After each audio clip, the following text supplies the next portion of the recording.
sempre usaram essa tática também. Só que não é, na verdade, para defesa, é para o ataque. Não é com a intenção boa, é com a intenção ruim.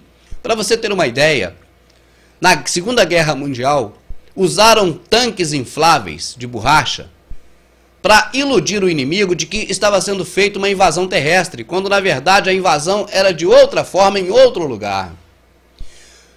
E tem tantas farsas que eles promovem desse jeito. Nessa própria guerra da Segunda Guerra Mundial, os tanques iam para frente da batalha e passava aquela tropa de tanque de manhã. Quando era mais tarde um pouquinho, eles voltavam por outra rota e voltava de novo pelo mesmo caminho para parecer que era outra tropa de tanques atacando. Os Estados Unidos sempre quis mostrar uma força que na verdade eles não têm.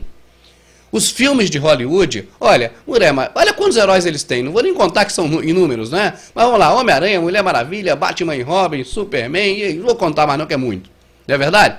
Aquilo tudo é para, no subconsciente nosso, ficar a informação guardada de que eles são superpotentes, que eles são os maiores, os melhores, mas na verdade não é assim. E a farsa do Homem da Lua, um grande construtor de foguetes, ele definiu muito bem. Ele disse: se não pode fazê-lo, falsifique-o. Quando a União Soviética lançou o primeiro satélite Sputnik, em 1957, havia a preocupação por parte dos Estados Unidos de que a União Soviética já havia refinado as suas técnicas espaciais. Também quando puseram o primeiro animal em órbita da Terra e depois o primeiro homem no espaço, e logo fizeram a primeira caminhada espacial, a primeira tripulação de 3 e as primeiras naves simultaneamente orbitando a Terra, a preocupação americana se converteu em medo e logo em horror ao ver como seu inimigo comunista conseguia tudo isso primeiro. People assumed that the nation that won the space race would win the Cold War. We defined that as being first to the moon. E era impossível ganhar os soviéticos na corrida espacial, a qual na verdade era uma carreira de armamento tecnológico. O que poderia fazer? Como poderia a América conceber a ameaça de um armamento superior? What actually happened in my mind is that during the 60s, they said if you can't make it, fake it. Através da história das rivalidades e das guerras, astutos generais ante os exércitos de seus rivais têm usado as mentiras e a desinformação como método para lograr vitória. Na Segunda Guerra Mundial, por exemplo, colunas de tanques infláveis foram colocados em lugares longes para ocultar as forças alemãs da verdadeira invasão aérea. O sistema de defesa espacial contra mísseis foi alterado para parecer mais avançado do que na realidade era. E a ideia disso tudo era enganar a União Soviética sobre a rapidez da resposta militar dos Estados Unidos durante a Guerra Fria.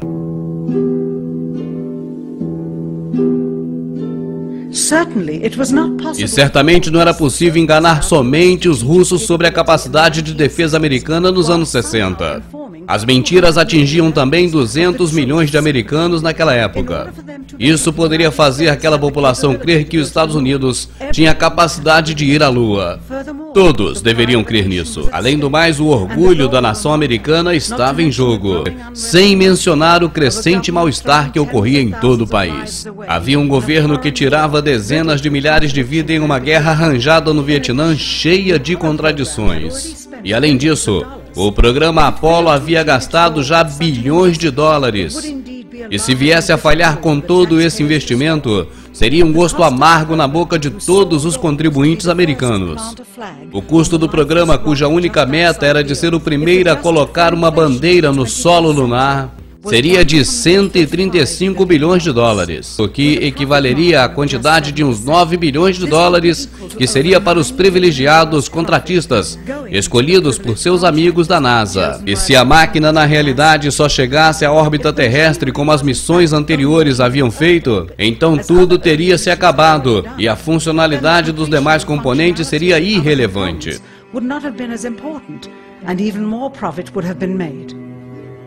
135 bilhões de dólares alimentariam a 2 milhões de pessoas por toda a sua vida. Também se poderia comprar 2 milhões de casas. Então, como manter um segredo por tanto tempo? Exatamente um ano antes da primeira missão à Lua, a NASA lançou o Tetra satélite, desenhado especificamente para simular dados de voo procedentes da Lua. Ele era utilizado para que a equipe da Terra pudesse simular a aterrissagem.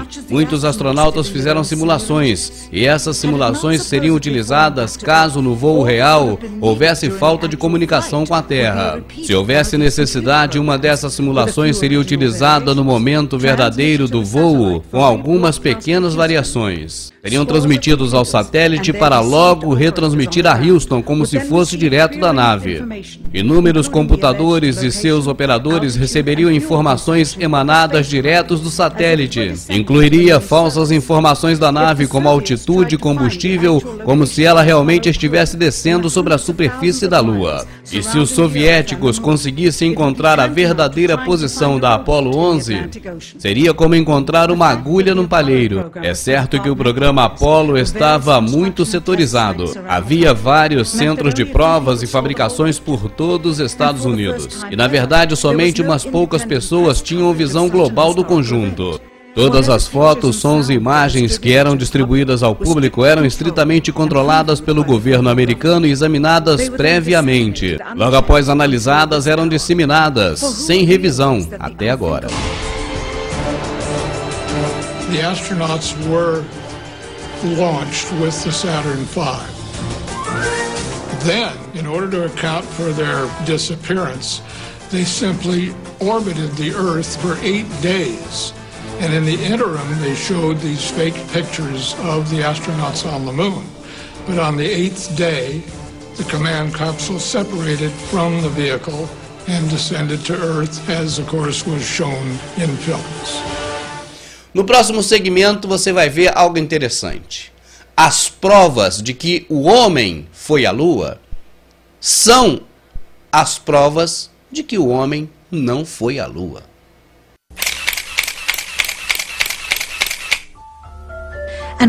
E o que há nas fotografias? O que nos dizem? Essas fotos são as mesmas que circulam ano após ano em toda a comemoração de aniversário da viagem do homem à Lua. Acredita-se que são dos primeiros 60 minutos da viagem lunar, embora pudessem ter tirado muito mais fotos para cobrir todo o expediente. Surpreendentemente, também há escassez de fotos do pioneiro-chefe da missão Neil Armstrong.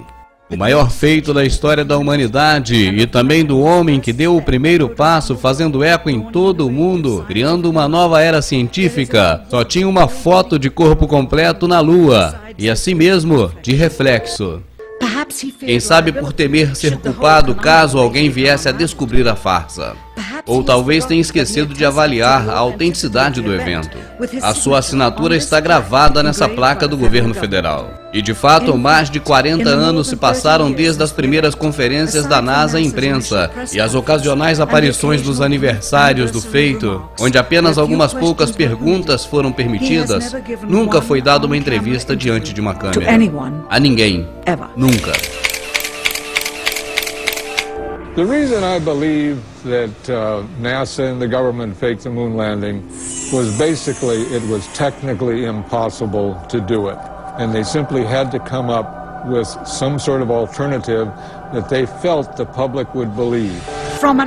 Partindo de um ponto de vista analítico, as anomalias fotográficas têm que se compreender baseando-se em iluminação e sombra. O mais singular de tudo é quando os objetos são iluminados apenas pela luz do Sol, como deveria ter sido na Lua. Depois de tudo isso, as equipes de iluminação no solo eram pouco práticas. Então todas as sombras, as margens das cenas deveriam ser paralelas entre si. E jamais estariam cruzadas, como mostra esse exemplo. Nestas fotografias pouco conhecidas obtidas de uma base de dados auxiliar da NASA, fica bem claro que as cenas foram iluminadas por luz artificial. Estas sombras que apontam em diferentes ângulos são evidências de que se utilizava uma segunda fonte de luz. Além disso, o Sol jamais causaria uma silhueta de brilho como essa no círculo. Somente uma luz artificial atrás do objeto da sombra poderia causá-la. Outra vez, sombras que se cruzam e outra zona de brilho atrás da silhueta. E mais uma vez. E outra vez. É simplesmente inconcebível que essa foto, se houvera sido tirada com a luz do